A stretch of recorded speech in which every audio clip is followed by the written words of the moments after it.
मी तर माझ्या अधिकाऱ्यांचं या ठिकाणी अभिनंदन करेल की महाराष्ट्रामध्ये सगळ्यात पहिला बहुमान जर कुणाला मिळतोय तो जळगाव जिल्ह्याला मिळतो आहे। व या ठिकाणी मुख्यमंत्र्यांच्या तीर्थदर्शनामध्ये जवळपास 800 लोक या ठिकाणी तीर्थदर्शनाला अयोध्येला जाणार आहे।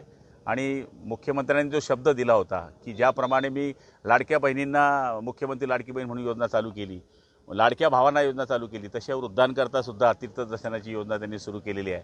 आणि मला वाटतं की महाराष्ट्रामध्ये हा सगळ्यात पहिला बहुमान आपल्याला मिळालेला आहे।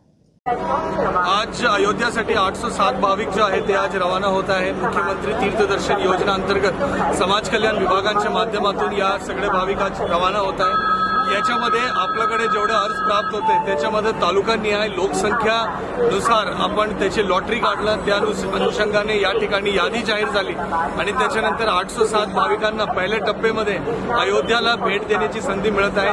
IRCTCच्या माध्यमातून याचे पूर्ण नियोजन करण्यात आलेलं आहे। इथून जो ट्रेन आहे डायरेक्ट अयोध्याला घेऊन जाणार आहे। अयोध्यामध्ये दर्शन आणि स्थानिक सगळे नियोजन झाल्यानंतर त्या ठिकाणी दर्शन व्यवस्थित करून त्याला परत 4 ऑक्टोबरच्या दिवशी त्यांना परत जळगावला घेऊन येणार आहे। महाराष्ट्रामध्ये आज सकाळी कोल्हापूरची माझ्या माहितीनुसार ट्रेन निघालेली आहे आणि त्याच्यासोबतही आज जळगावची ट्रेन पण येथून निघत आहे। दोनो जाऊन अयोध्यामध्ये दर्शन घेऊन सगळे भाविकांना परत घेऊन येणार।